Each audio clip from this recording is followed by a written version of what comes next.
அனைவருக்கும் வணக்கம். எந்த துறை சார்ந்த வேலை அமையும்? எதிர்காலம் திருமணம் எப்படி இருக்கும்? ஸோ எந்த துறையில் வேலை அமையும் கேட்டுருங்க. Welcome to free Vedic astrology Tamil. Like பண்ணுங்கள், ஷேர் பண்ணுங்கள், சப்ஸ்கிரைப் பண்ணுங்கள். ராணி 19/4/2006 12:50 AM மேலூர். எந்த துறை சார்ந்த வேலை அமையும்? எதிர்காலம் திருமணம் எப்படி இருக்கும்?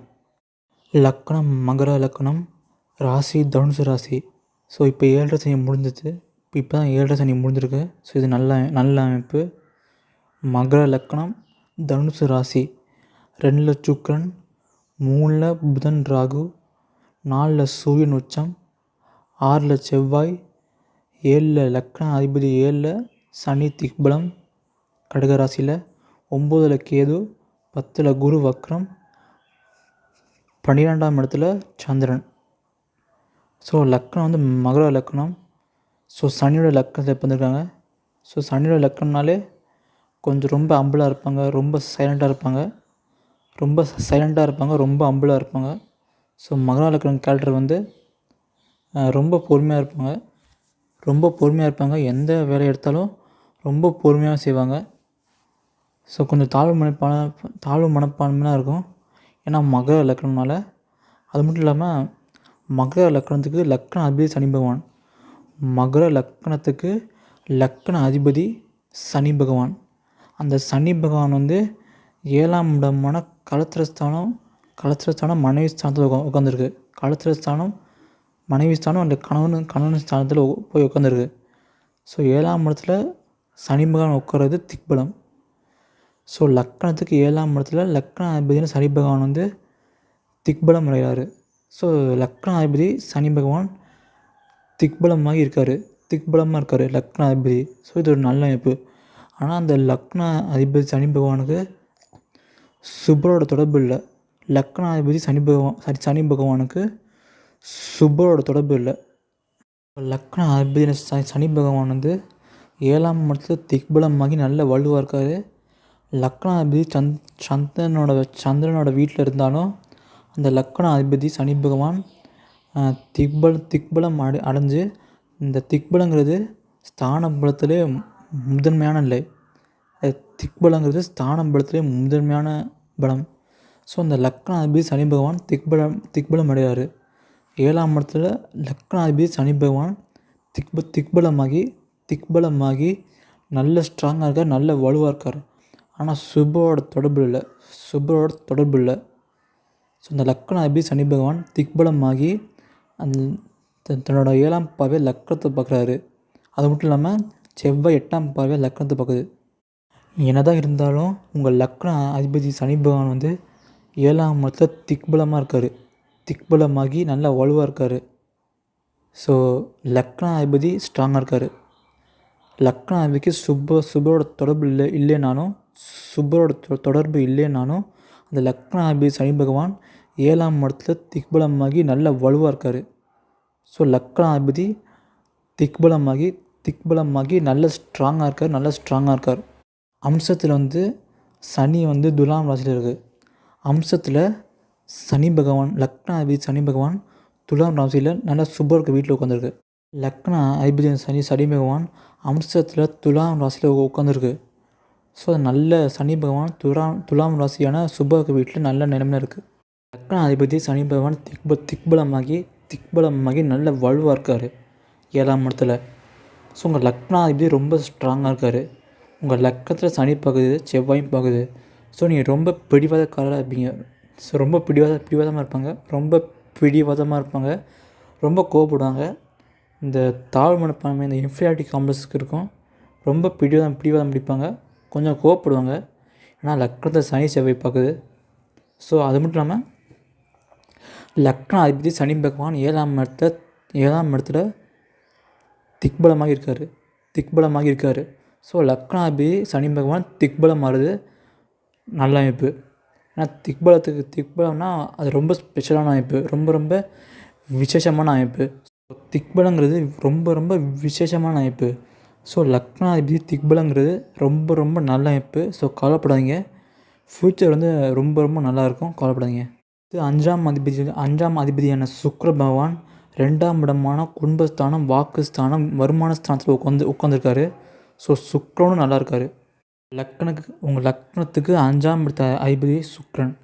அந்த சுக்கிரன் வந்து 2ஆம் இடமான தனஸ்தானம், குடும்பஸ்தானம், வாக்குஸ்தானம், வருமானஸ்தானம், இந்த 2ஆம் இடத்த தனஸ்தானம் சொல்லுவாங்க. இந்த 2ஆம் இடத்த தனஸ்தானம் சொல்லுவாங்க. 5ஆம் இடத்த அதிபதி 2ஆம் வீட்டை போய் உட்காருது. ஸோ இந்த 2ஆம் இடத்தை தான் தனஸ்தானம் சொல்லுவாங்க. ஸோ இது வந்து ரொம்ப ரொம்ப நல்ல அமைப்பு. 5ஆம் வீட்டு அதிபதியான பூர்வ புண்ணிய ஸ்தானாதிபதி 2ஆம் வீடான குடும்பஸ்தானம், வருமானஸ்தானம், தனஸ்தானத்தில் போய் உட்காருது. ஸோ இது வந்து ரொம்ப ரொம்ப நல்ல அமைப்பு. குருவோட 5ஆம் பார்வை அந்த 5ஆம் இடத்த அதிபதியான சுக்கிரனுக்கு விழுது. ஸோ சுக்கிரன் சுபத்துவம். சுக்கிரன் வந்து இந்த லக்ஸரியை குறிக்கக்கூடியது. சுக்கிரன் வந்து ஆடம்பரம், ஆடம்பரமான வாகனம், ஆடம்பரமான பங்களா, நல்ல புது ட்ரெஸ்ஸு, ஃபேஷன் டிசைனிங், நல்ல ஆடம்பரமாக இருக்கிறது குறிக்கக்கூடியது சுக்கிரன். ஸோ சுக்கிரனாலே ஆடம்பரம், இந்த ஆடம்பரமான வீடு, வண்டி, வாகனம். சுக்கிரனாலே லக்ஸரி. சுக்கிரன் வந்து ஆடம்பரத்தை குறிக்கக்கூடியது. ஆடம்பர வாகனம், ஆடம்பர வீடு, ஆடம்பரமான துணிமணிகள், அதெல்லாம் சுக்கிரனை குறிக்கக்கூடியது. ஸோ சுக்கிரன் வந்து 2ஆம் இடத்துல இருக்குது. குருவோட 5ஆம் பார்வையில் இருக்குது. குருவோட 5ஆம் பார்வையில் சுக்கிரன் இருக்கார். ஸோ சுக்கிரன் சுபத்துவம், 5ஆம் அதிபதி சுபத்துவம். அம்சத்தில் சுக்கிரன் வந்து மீன ராசியில் இருக்குது. ஸோ அம்சத்துலேயும் சுக்கிரன் வந்து சுபத்துவமானார். அம்சத்துலேயும் சுக்கிரன் வந்து நல்ல சுபத்துவமானார். மீன ராசினா குருவோட வீட்டில் உட்காந்து. ஸோ சுக்கிரன் வந்து ரொம்ப சுபத்துவமாக இருக்குது. ஸோ சுக்கிரன் ரொம்ப ரொம்ப நல்லா இருக்கார். கவலைப்படாதீங்க. 5ஆம் அதிபதி நல்லா இருக்கார். 5ஆம் இடமும் நல்லா இருக்குது. 5ஆம் இடமும் நல்லா இருக்குது. அடுத்து 9ஆம் இடத்து அதிபதி. ஸோ அந்த 9ஆம் இடத்துல வந்து கேது இருக்கார்.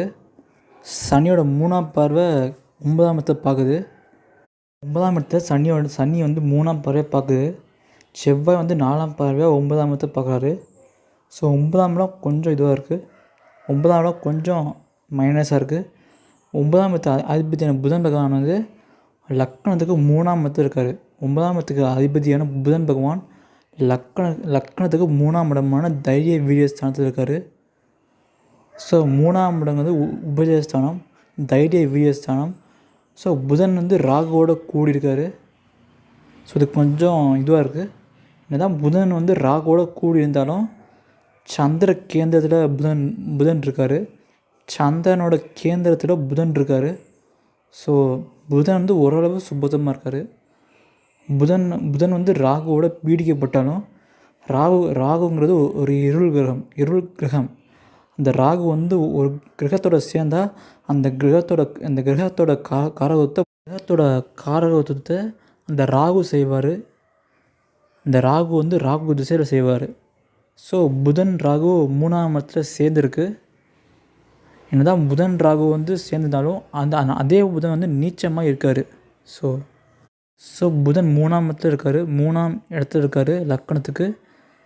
புதன் வந்து நீச்சமாக இருக்கார். புதன் வந்து நீச்சமாக இருக்கார். ராகுவோடு சேர்ந்துருக்காரு.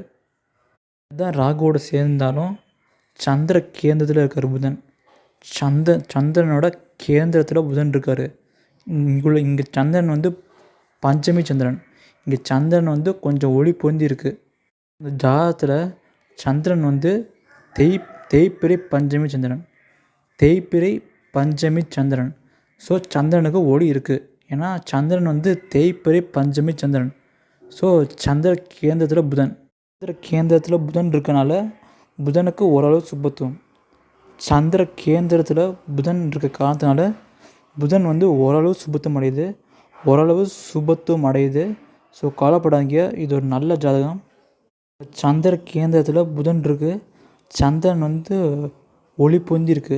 சந்திரன் வந்து நல்ல ஒளி பொந்திருக்கு. ஸோ சந்திர கேந்திரத்தில் புதன் இருக்கார். சந்திர கேந்திரத்தில் புதன் இருப்பது புதன் சுபத்துவம், கொஞ்சம் ஓரளவு சுபத்துவம். சந்திர கேந்திரத்தில் புதன் இருப்பது புதன் ஓரளவு சுபத்துவம். கவலைப்படாதீங்க, புதன் ஓரளவு சுபத்துவம். ஸோ கொஞ்சம் படிப்பு விஷயத்தில் கொஞ்சம் ஸ்லோவாக இருக்கும். படிப்பு விஷயத்தில் கொஞ்சம் ஸ்லோவாக இருப்பாங்க. இந்த படிப்பு விஷயத்தில் இந்த ஸ்கூல் எஜுகேஷனில் கொஞ்சம் ஸ்லோவாக இருப்பாங்க. ஸோ அதை மட்டும் பார்த்துக்கோங்க. படிப்பு விஷயத்தில் கொஞ்சம் ஸ்லோவாக இருப்பாங்க. 8ஆம் அதிபதி சூரியன் வந்து உச்சமாக இருக்கார். 8ஆம் அதிபதி சூரியன் வந்து 4ஆம் இடமான மேஷராசியில் உச்சமாக இருக்கார்.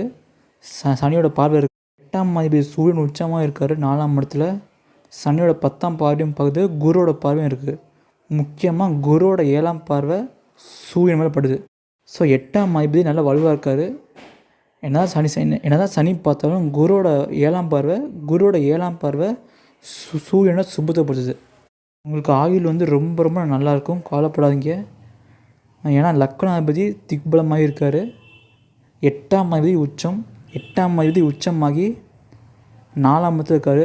8ஆம் அதிபதி சூரியன் வந்து உச்சமாக இருக்கார். சனியோட பார்வை இருந்தாலும் குருவோட 7ஆம் பார்வையில் பார்க்குது. குருவோட 7ஆம் பார்வை சூரியன் மேலே படுது. ஸோ 8ஆம் அதிபதி நல்லா வலுவாக இருக்கார். லக்னாதிபதி நல்லா வலுவாக இருக்கார். 8ஆம் இடம் நல்லா சுபத்துவமாக இருக்குது. ஏன்னா சுக்கிரனோட 7ஆம் பார்வை சுப கிரகமான சுக்கிரனோட 7ஆம் பார்வை 8ஆம் இடத்துல விழுது. ஸோ 8ஆம் இடம் சுபத்துவம். நல்ல ஆயுளோடு இருப்பாங்க. நல்ல ஆயுள் உங்களுக்கு நல்ல ஆயுளோடு இருப்பாங்க. லக்னாதிபதி நல்லா பலமாக இருக்கார். ஸோ இது நல்ல அமைப்பு. 8ஆம் அதிபதி உச்சமாக இருக்கார். சனியோட பார்வை இருந்தாலும் குருவோட 7ஆம் பார்வையில் சூரியன் நல்லா இருக்கார். சூரியன் உச்சமாக இருக்கார். 8ஆம் அதிபதி உச்சமாக இருக்கார். 8ஆம் இடம் நல்ல சுபத்துவமாக இருக்குது. சுக்கிரனோட 7ஆம் பார்வையில் 8ஆம் இடம் சுபத்துவமாக இருக்குது.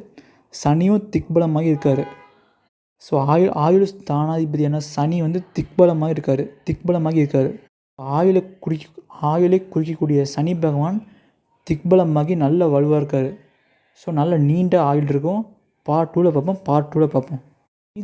மீதி இருக்கிற கேள்வியெல்லாம் தசாபுத்தி அடிப்படையில் தான் பார்க்கணும். ஸோ பார்ட் 2ல் பார்ப்போம். மீதி இருக்கிற கேள்வியெல்லாம் பார்ட் 2ல் பார்க்கலாம். நன்றி.